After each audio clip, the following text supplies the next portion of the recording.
Good afternoon, ladies and gentlemen. My voice is reaching you from Honolulu, Hawaii, 2,000 miles southwest of the Pacific coast. We're in the same little room off the main studios of KGMB, from which almost continuously since Saturday night we have sent out, in cooperation with the Navy and Coast Guard, messages of instruction to the Earhart plane. This search must go forward on the assumption that the plane was able to reach the surface of the water safely or to make an emergency landing upon some small island or reef in the Pacific.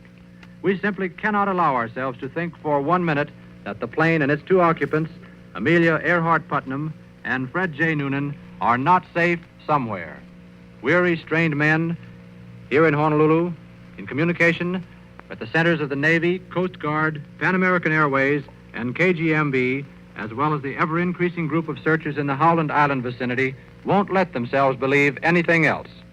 Here's one of the boys of KGMB who has gone practically sleepless since Friday night, Bob Stanley. Thanks, Henry. Friday noon, it was definitely decided that there was no chance of the Earhart plane making a belated landing on Howland Island after a long flight from Lae, New Guinea. One of the greatest searches in history has been underway since that time. The Coast Guard cutter Itasca, already at Howland Island to give radio direction to the plane, started the search Friday noon. Friday night, out of the Fleet Air Base, Pearl Harbor, near Honolulu, roared one of the big Navy bombers with a crew of 8 men, headed for Howland to assist in the search. The flight was the first in history ever made by a Navy plane in the direction of Howland Island. After an overnight flight, the Navy plane neared Howland, but ran into such a severe storm that it was forced to veer about 300 miles off its course, and finally to turn around and head back for Honolulu. Local observers call that flight one of the outstanding feats of recent aviation history. The plane was in the air for 24 hours, most of the time far from any possible landing base or even an emergency landing area. The plane flew 2,760 miles in all, part of it through a strange equatorial storm during which ice formed on the wings, and at one time the controls actually froze. Saturday night, KGMB remained on the air all night, sending messages to the plane after being assured by listeners in the Howland Island vicinity that this station's signal was the most satisfactory long-wave signal heard in that area. If the Earhart plane had landed somewhere and had its radio receiver intact, there was every possibility that they would have heard KGMB. Meanwhile, a carrier wave had been heard on 3105 kilocycles, the Earhart frequency. That was the first vague hope.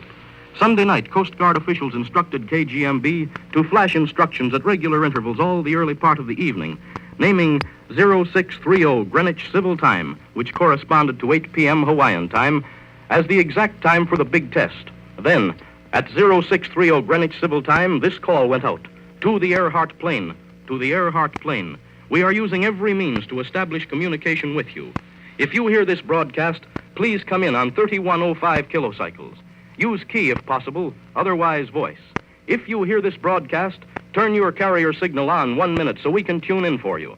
Then turn carrier signal on and off 4 times. Then listen for our acknowledgement. Pan American Airways at Wake Island reported hearing a faint carrier wave on 3105. Definitely make breaks. The Coast Guard, working in cooperation with Army, Navy, and Pan American Radio, definitely established that some weak carrier was apparently trying to answer the KGMB instructions. Here, Henry Putnam came on the scene. Hope rose and fell during the night as fresh reports came in from all sources. Even the smallest report was tracked down, but most of them were hopeless. Another flurry of excitement came when a message was received by the Coast Guard from naval operators at Wailupi, near Honolulu. The report said, 281 North Howland, call KHAQQ. Beyond north, don't hold with us much longer. Above water, shut off. The Coast Guard cutter Itasca, the Navy craft Swan, and the British freighter Morby, which was in the vicinity of Howland Island, all proceeded at once to a spot some 280 miles off Howland Island to the north. Monday night, nearing the spot where the plane was thought to be, the cutter Itasca reported seeing what it believed to be flares. All searchers grew tense with expectation. Then, after an interval, the Itasca reported that what it had thought were flares were apparently meteors. Hope sank again. But the search went on with greater vigor. Warren Meade tells you about it now. Last night, the major part of the search was transferred from the area north of Howland Island to the Phoenix Islands, a scattered group to the south and slightly to the east of Howland. At the present time, word reaches us that the USS Colorado, with 3 seaplanes aboard, has met the cutter Itasca at a rendezvous northeast of Howland. The Itasca, cruising continuously since Friday, must be refueled before the search can go on. The Colorado, diverted from Honolulu in the emergency, carries the annual Pacific Cruise contingent of Reserve Officers Training Corps, Naval Cadets, from the University of Washington and the University of California. At this very minute, the Colorado, commanded by Captain W.L. Friedel, is preparing to launch 3 Navy seaplanes. The present plan is to fly the plane 60 miles north of the Colorado, then 12 miles east and then 120 miles south. Then 12 miles east again and 60 miles on the return to the Colorado. Webley Edwards, KGMB manager, has a word. Warren, I just want to say that 5 days have passed since this search for the Earhart plane was started, and during that time, we feel that radio has played a tremendous part. Now, these points stand out so far in the search, upon which hope is based. First, following KGMB's systematic broadcast Sunday night, leading up to the special broadcast at 0630 Greenwich Village Time, an orderly sequence of breaks was received from a radio transmitter's carrier wave. KGMB instructions to the Earhart plane to turn its carrier on and off were followed by these orderly breaks in some carrier wave. Bearings on the direction of that carrier wave placed it somewhere in the vicinity of Howland Island. And second, the British freighter Morby and Navy radio operators at Wailupi Station near Honolulu definitely have reported hearing a garbled message in code from what was believed possibly to be the plane. The search centers now on little dots in the Pacific that show on the map as the Phoenix Island group. These lie south and east of the line of flight from Lae, New Guinea to Howland Island.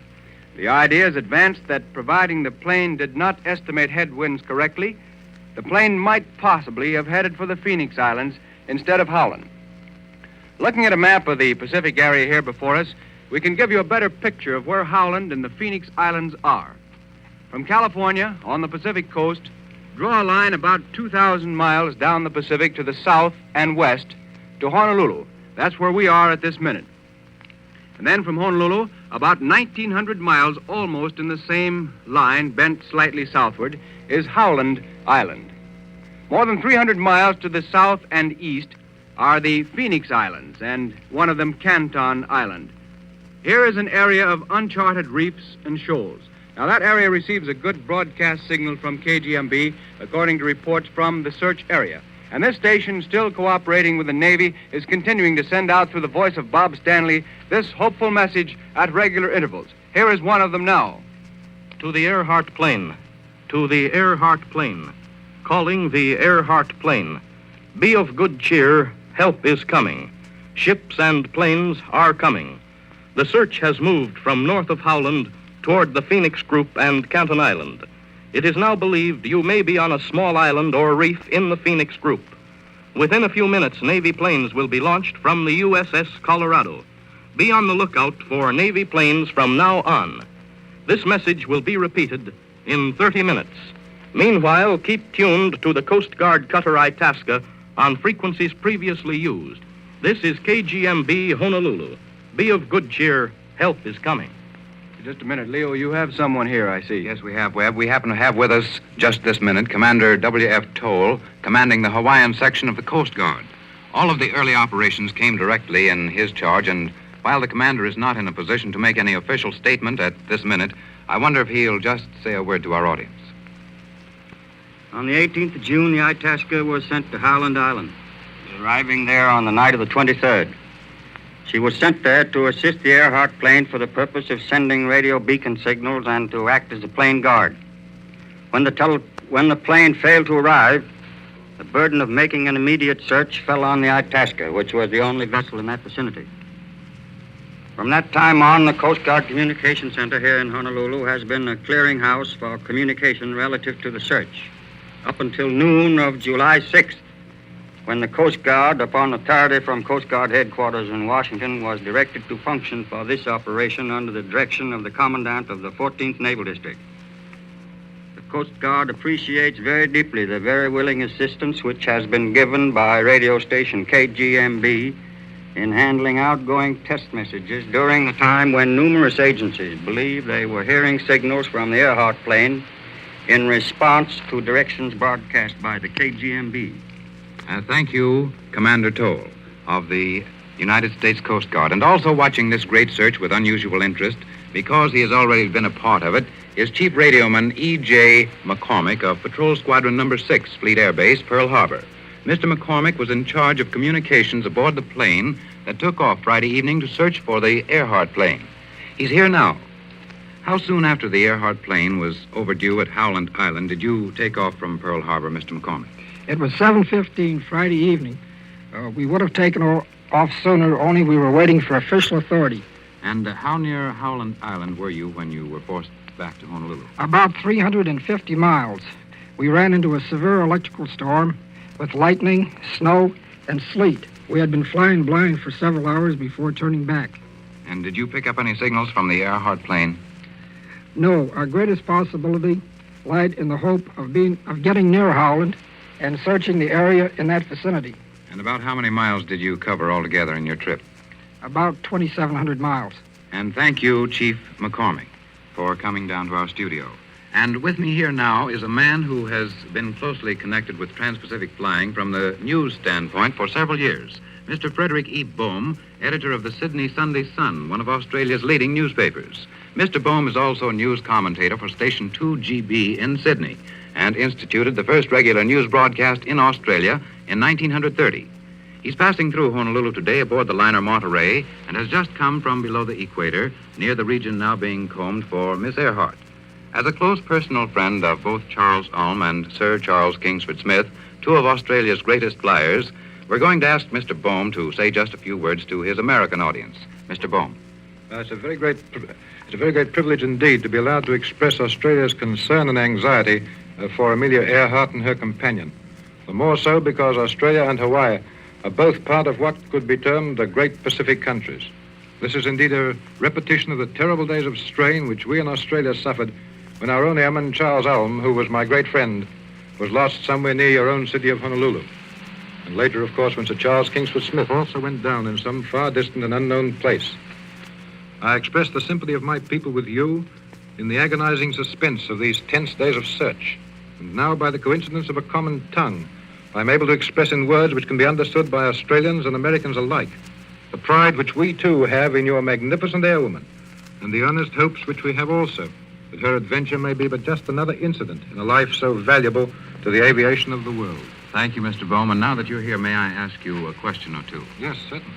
You are familiar with islands of the Pacific, are you not? Yes, I've been several times in various parts, including Tahiti, Fiji, and Samoa. And what is the general characteristic of most of these islands?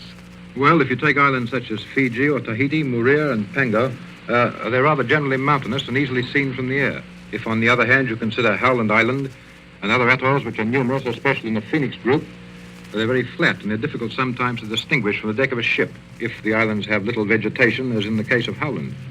And judging from this, is there a possibility that Mrs. Earhart could be sighted from a cruising plane? I think that there certainly is a possibility. It'll be easy to find Miss Earhart were she on some small flat island than to find her, say, in the Australian desert. If she's come down safely on any one of these smaller islands, cruising army planes should not have any difficulty in seeing her. Thank you again, Mr. Frederick Bohm. And so the search for Amelia Earhart's missing plane goes on. Honolulu still retains its tensity of excitement, although that tensity, or the edge of the tensity, is worn somewhat dull through constant watching since the weekend. Men still stand on duty, and down through the south, the Colorado and the U.S. aircraft carrier Lexington, which is now speeding to this area and then on to that area, will launch from now on a systematic search for the Earhart plane. Whether it'll be found remains one of the great mysteries. Everyone prays that the plane may be found, and those of us who've had some small part in it echo that prayer from the bottom of our hearts. And so we have brought you a news roundup of the story of the greatest organized search ever undertaken. We still live in hope. Every minute is packed with expectancy. Surely the word will come, the word that the whole world is anxious to hear. This broadcast has come to you from KGMB in Honolulu, Hawaii. This is the Mutual Broadcasting System.